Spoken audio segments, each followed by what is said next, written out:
He will do it, he will do.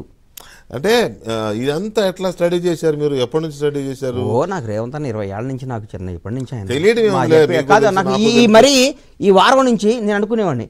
నేను last ఒక రోజు మాత్రం నిజంగా చెప్తున్నా, ఇట్లా గన్ పెట్టి కేటీఆర్ గారు రేపొద్దున వదిలాడు వదలంగాలి. అప్పటిదాకా నేను అందరినీ అన్ని ఊళ్ళు నాకు ఒక 80 నాకు 75 సీట్లకు తగ్గదానికి బలమైన నమ్మకం.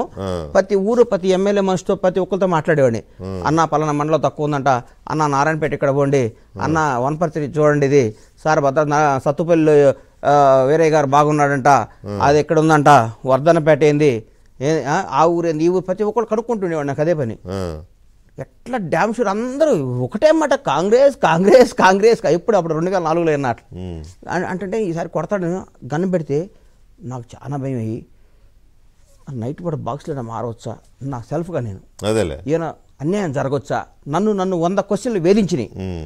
ఒకప్పుడు నేను ట్వీట్ చేసి తట్టుకోలేక, దయచేసి కాంగ్రెస్ కార్యకర్తల నాయకులారా ఆ రూముల దగ్గర ఉండండి నాయన, మీ దండం పెడతా అంటే దాని మీద కూడా జోకులు వేశారు. జోకులు ఎందుకంటే ఒకవేళ జరగరాంది జరిగితే నాకు ఊహించుకుంటే కూడా నేనేమైపోతానని భయం వేస్తుంది. అంటే కాదు భయ్యా, ఇప్పుడు రేవంత్ అన్న లాంటి ఒక పెద్దాడిని ఎన్ని ఇబ్బందులు పెట్టారు. ఒక నాయకుడు నాకు తెలిసినాక రేవంత్ అన్న పడ్డంత ఇబ్బందులు ఏ పొలిటీషియన్ పడలా. మరి ఇప్పుడు చంద్రబాబు నాయుడు గారు పడుతున్నారు.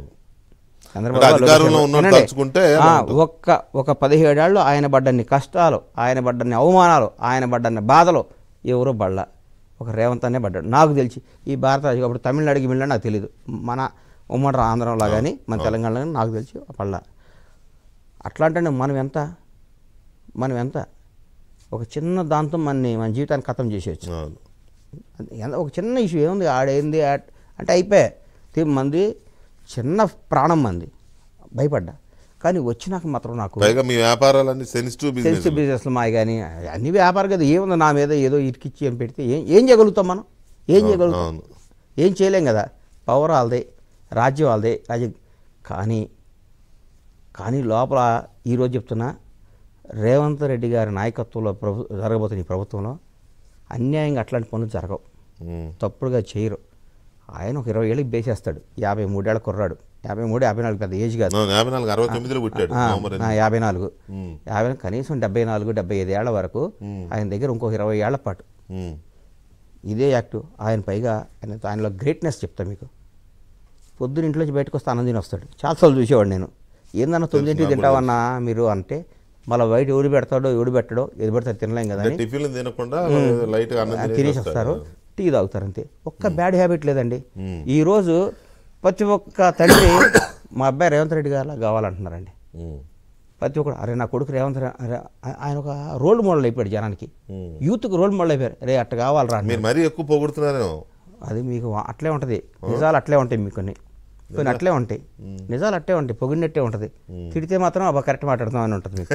మీతో వచ్చిన సాగుది రేవంత్ అన్న తిట్టామనుకో ఇది కరెక్ట్ అంటారు. సార్ పిల్లల్ని కంఠం కాదు సార్ పెంచడం గొప్ప. బ్యాగ్ వేసుకుని హైదరాబాద్ వచ్చారు సార్ వాళ్ళు అన్నదమ్ములు అందరూ. ఇక్కడికి వచ్చారు వాళ్ళ నాన్నగా ఎందుకు తెలియదు, వాళ్ళ నాన్న ఏం తెలుసా మీకు? కాబట్టి నా నాన్న పేరు ఇవాళ రాజశేఖర్ గారు తెలుసా మీకు? అది అచీవ్మెంట్. అందుకని ఆయన కథ తీస్తే బాగుంటుందని నేను చెప్తున్నాను. ఇప్పుడు